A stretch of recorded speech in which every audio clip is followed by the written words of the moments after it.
Pro Group Management. Workers' comp that works for you.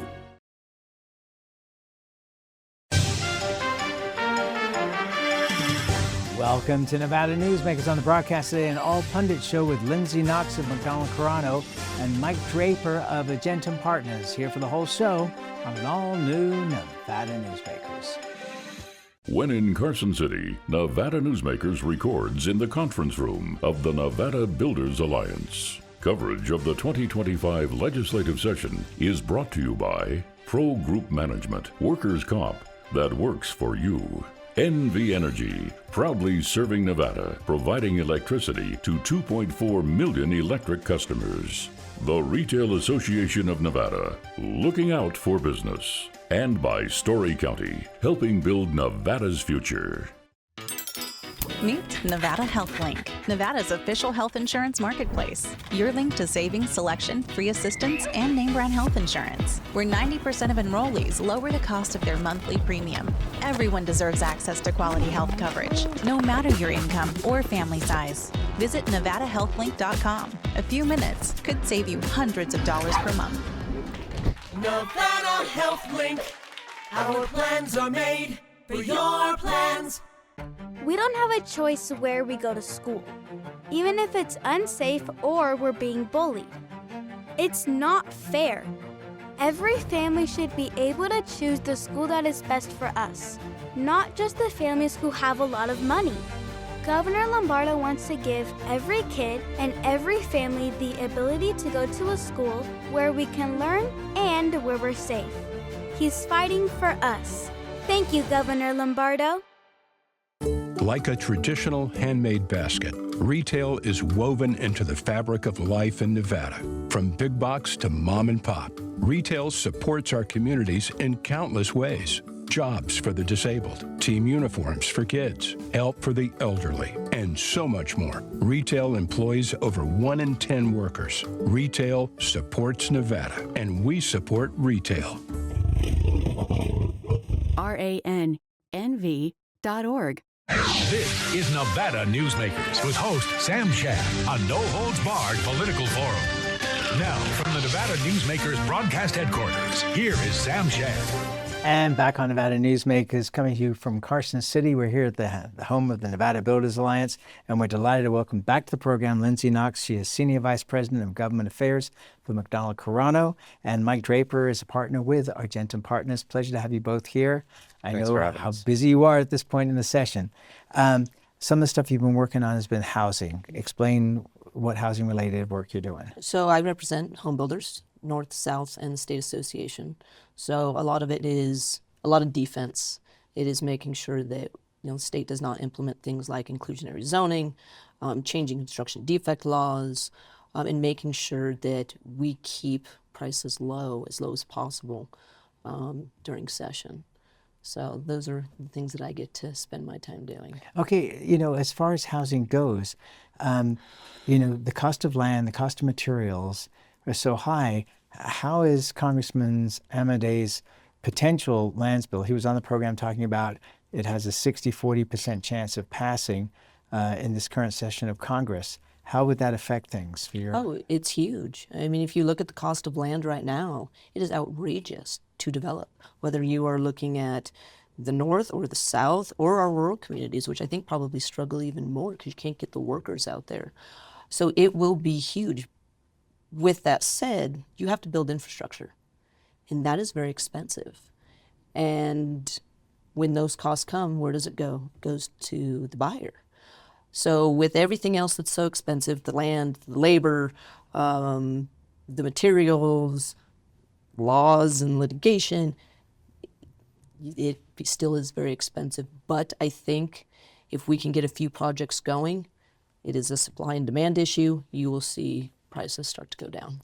One of the big issues that I try to talk to people about is that it's so hard to build the infrastructure before the projects are there. So you see situations both in the North and South where there are giant traffic jams. It takes 25 minutes to get to a thing that's less than a mile away from your home. But if you try to put all the infrastructure in ahead of time, there's no way that anybody would want to pay for that. Well, a lot what you're seeing in Southern Nevada, I give them so much credit for this, is they use like special improvement districts. In the north, we call them special assessment districts. So what it does is it encompasses that area, so those homes, and there's an assessment put on those homes. So they're paying for it, not the entire community. And they've been very successful. That is how Summerlin was built. That is how different areas in Reno have been built. We're doing a project out in Verdi right now for Toll Brothers. And so again, that assessment, that infrastructure is being paid for by the homeowners, and they know it going in. And it follows it for 30 years, the house, whether they sell it or keep it, but it follows it for 30 years. And it is a great tool in the toolbox. So again, the impact is not for the entire community. And then once it is built, it is given to TUMWA. It is given to whatever utility needs it. You know, I was talking to MJ Maynard a couple of months ago from the RTC of Southern Nevada about Ivanpah and what kind of infrastructure they were looking to build between Ivanpah and Las Vegas. And she said, there's no money. Well, that's why TRI is so unique, right? And how they developed TRI was the county worked with a developer to build the infrastructure and also to address the regulation around building there. And they were able to get many significant projects there.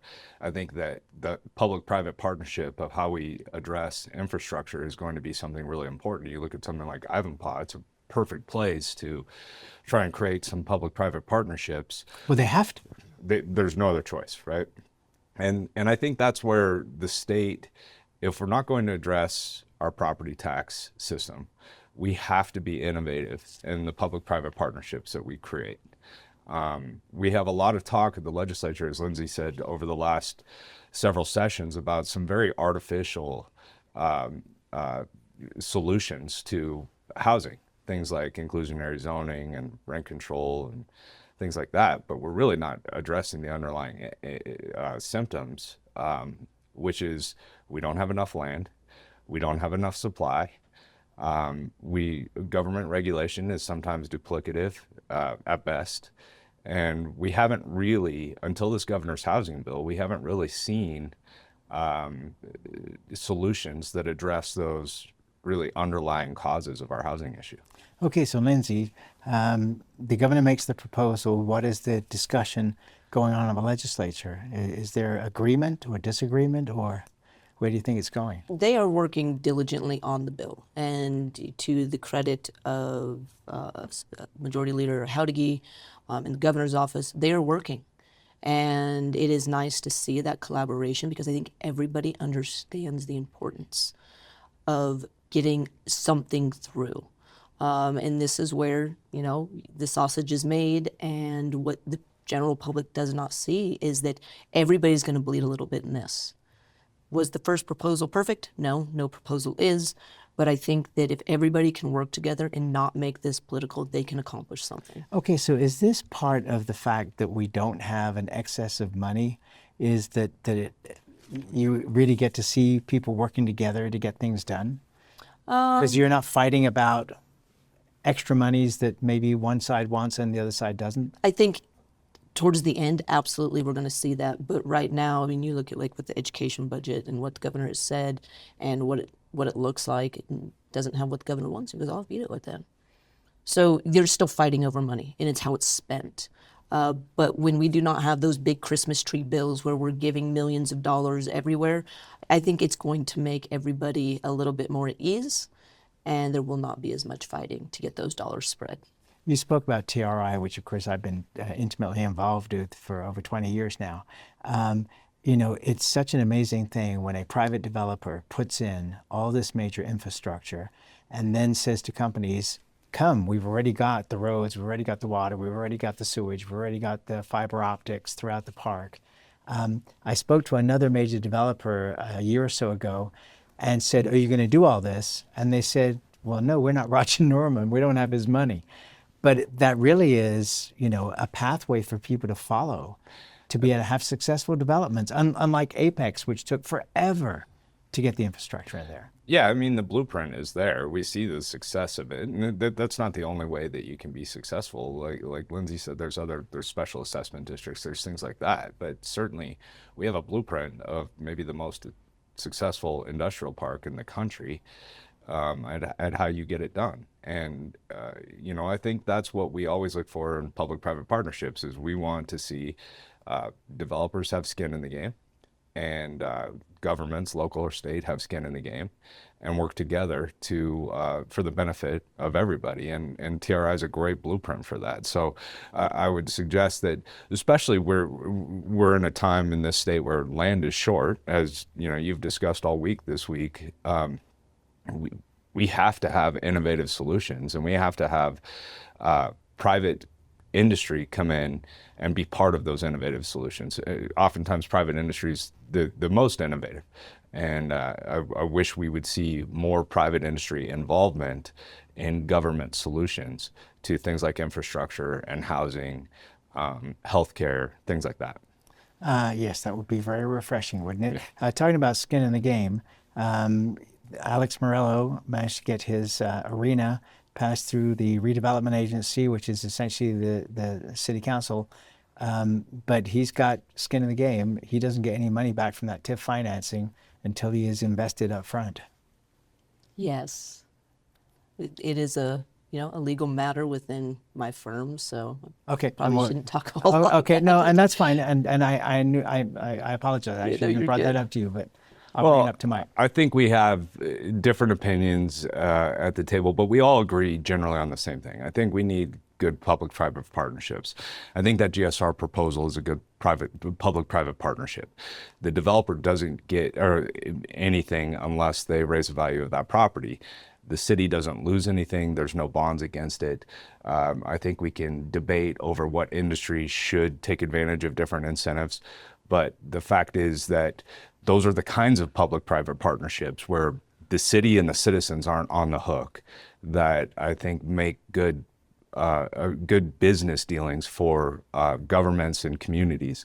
So I think that project, much like many of the other projects that have been built in the state, is going to far exceed the return on investment that the city is making with Alex Morello. Just a quick question. I think you may be able to answer, but okay if you can't. Are there still legal objections that can be pursued from the group of casinos that were against the Grand Sierra? As a non-lawyer, but working for a law firm, I'm sure there are. I definitely, being that we're down here and that is being handled at the local level, right. I'm not as in tune with what is going on. So it's not over? Sure, nothing is ever over, Sam. Boy, it sounds like bills of the legislature. And again, maybe I'm wrong, but nothing's ever over. Okay, well, take a break. We'll be right back with our two fabulous pundits after this time out. Take a look at Pro Group Management and see how your workers' comp requirements can be met head-on. By taking a proactive approach, Pro Group can assure that your company is meeting or exceeding state and federal standards. As you move forward in your industry, Pro Group moves with you, simplifying regulatory tasks, clearing the way so you can get the job done and look to your future success. Pro Group Management, workers' comp that works for you. A power line is more than a power line. It's maintaining the bottom line for small businesses. It's keeping the assembly line moving for our workforce. For our brightest minds, it's meeting a deadline. It's on the front line with our heroes. And on the sidelines of the biggest games. It's a direct line to our loved ones. And it's a lifeline for the most vulnerable. There's a lot on the line.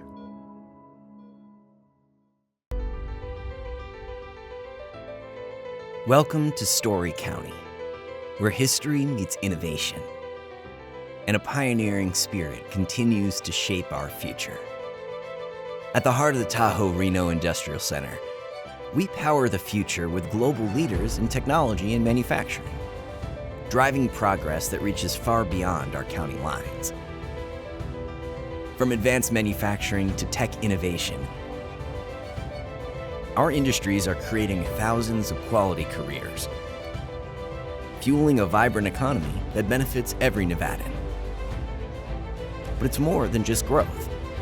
Our community is our foundation, supporting families, empowering local initiatives, and creating a place where everyone belongs. Be part of a legacy built on bold ideas and boundless possibilities.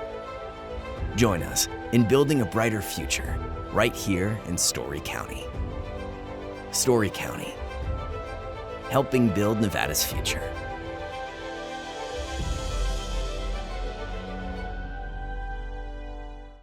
This is Nevada Newsmakers.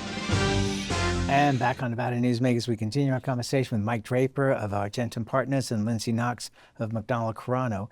Mike, I wanted to ask you about the two movie studio bills that continue to be the center of attention for a lot of people.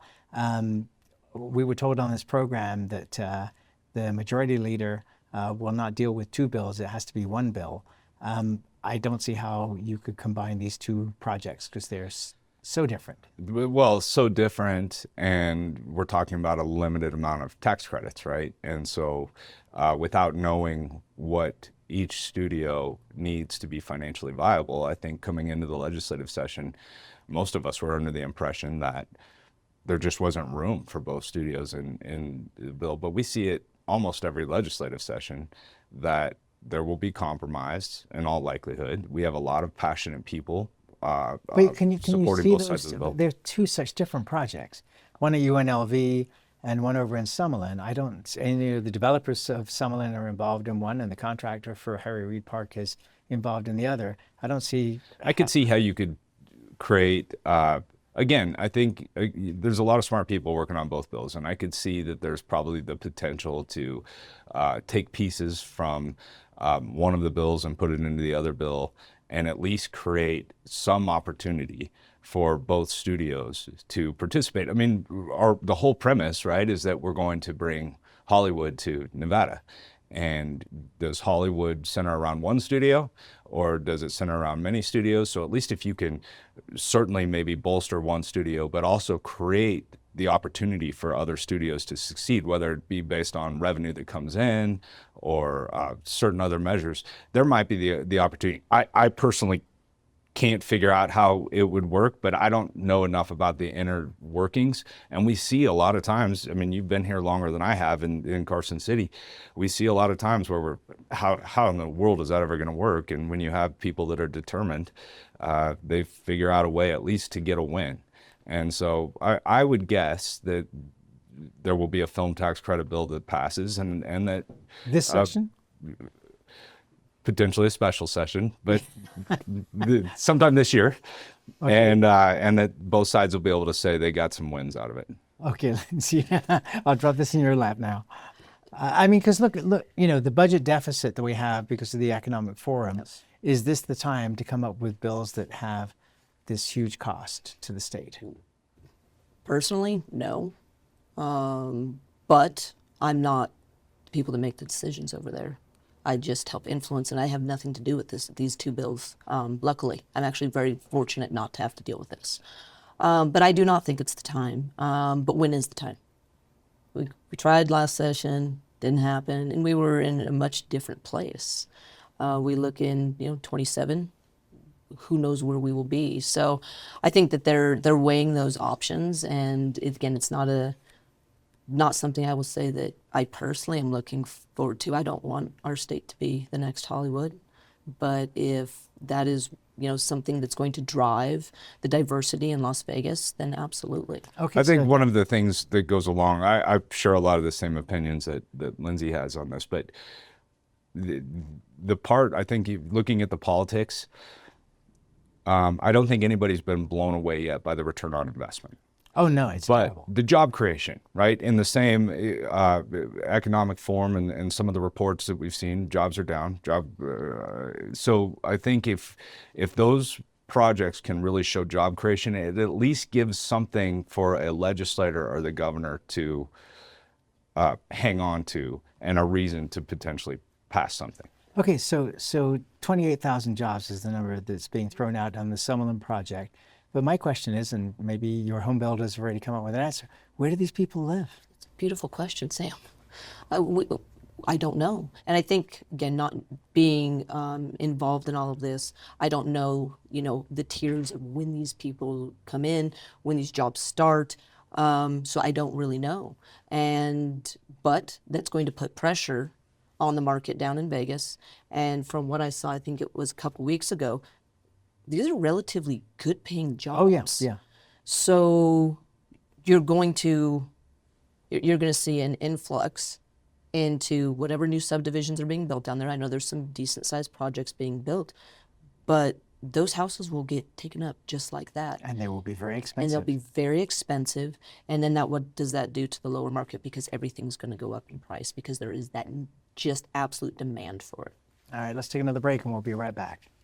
Your good times are at Tamarack Casino during the $150,000 Denim and Diamonds giveaways with cash and free play drawings every Thursday and Saturday, and $30,000 in grand finale giveaways Saturday, May 31st, including a top prize of $20,000 guaranteed. Your good times are at Tamarack Casino. As you know, Reno is booming.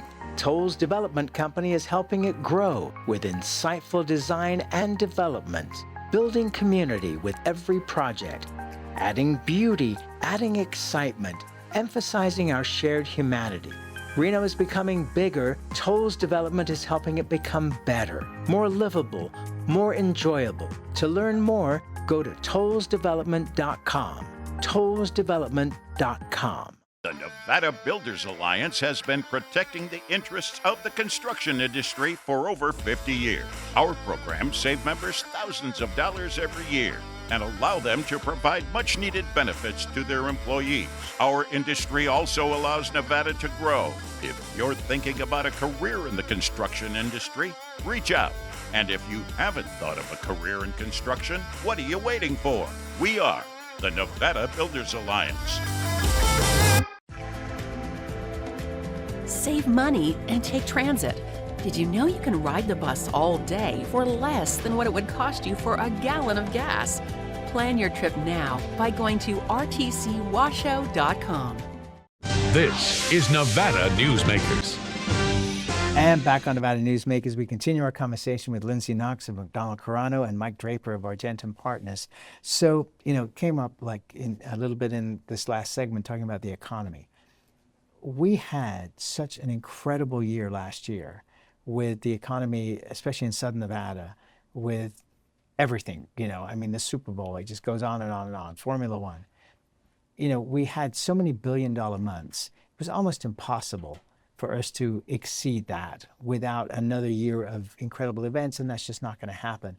So are we seeing kind of a false look at the economy of seeing a more normal economy now rather than this inflated because of all these events? And shouldn't we deal with it in that manner? Also the baccarat, which didn't help. Yeah, I think when we look at people's appetite to travel, to do things, to go to Vegas, it is adjusted.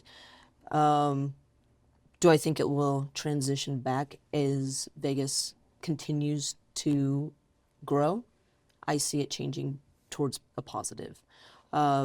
This downturn, I think it has to do with the presidential election. I think it has to do with just the entire, country and political values and views and concerns of money.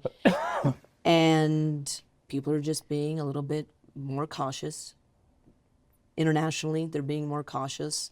And I think once that things kind of even out, Vegas will be, back in its normal position of greatness. But it is. But it's not. It's not. I mean, it's concerning. hurting a little, but it's not like it's hurting a lot. My concern is that it does hurt a lot, but I do agree. It's not a lot, but hundreds of millions of dollars is a lot for a budget like Nevada. Those are a lot of cuts that we have to make. So again, Vegas is very creative. The people down there, they know how to make it work. They're way smarter than I am. So they will come up with the new things that need to happen to bring our economy hopefully back. Well, and I think just as important as the creativity is, I don't think that we have a lot of people in Las Vegas that are reactionary. We've had ups and downs. And, part of economy or investing in a stock market or anything with money is you can't bank on the highs or lows. And I think that the trajectory is what matters. Certainly we've had a lot of events that there's a lot of unprecedented things that are happening around the country that we've never seen. Things, most notably COVID, and how they were spending their money coming out of COVID and ARPA dollars and things like that. I think that we were able to capitalize on some of those things, but I have a lot of faith in the people that have helped build this state and own the businesses in the state, that they're not reactionary. So I think that certainly we'll see dips, but are we trending in the right direction? I would think so. I think the more concerning thing, you've had Jeremy Aguero on your show plenty of times in the past, and Jeremy and Brian, they've got great studies. It's really interesting that the economy is doing as well as it's ever done, and people have the more pessimistic view on the economy than they've ever had. Right, and that's what the stock market is based on, is emotion, not reality necessarily. And you look at the gaming analysts, and I know you guys both read those kind of reports, they're all saying Las Vegas is solid. That, they're not panicking about, you got to sell all your stock in gaming companies. Then why do we have a deficit? I mean, well, because I know, but I hear that, and I agree that I would not. By the way, don't ask me questions. I don't know nothing. That's why I have you guys here. If I knew anything, I'd just do the show on my own. But again, I completely agree with that. And if I had gaming stock, I would not be selling it right now. I think that, again, they are creative, they are not reactive, and they will do the things they need to do to prosper and help the state prosper. I couldn't agree more. And that's, unfortunately, we have to leave it. Mike, come back next time and I'll let you lead off. You got it. And we'll be right back. Each day, the Children's Advocacy Alliance partners with leaders, legislators, and families across Nevada to improve children's health, education, economic well-being, and safety. We recognize Nevada will be no better than the state of its children. Be a part of this change. Be a supporter of the Children's Advocacy Alliance. For more information, go to caanv.org. Welcome to the Ahern Boutique Hotel, where luxury and warmth come together in the heart of Las Vegas. We take pride in offering a one-of-a-kind experience for both locals and tourists. Join us for handcrafted cocktails and an unforgettable experience. Joel's Chop House, the perfect place to savor views of the Las Vegas Strip. Satisfy your cravings at the Ahern Chocolate Shop. No smoking, no resort fees, and the parking is always free. The Ahern Luxury Boutique Hotel is your home away from home. When in Carson City, Nevada Newsmakers records in the conference room of the Nevada Builders Alliance. Coverage of the 2025 legislative session is brought to you by Pro Group Management, workers' comp that works for you. NV Energy, proudly serving Nevada, providing electricity to 2.4 million electric customers. The Retail Association of Nevada, looking out for business. And by Story County, helping build Nevada's future. Thanks for watching Nevada Newsmakers, come to you from Carson City, from the headquarters of the Nevada Builders Alliance. We'll see you on the next broadcast. Thanks for watching.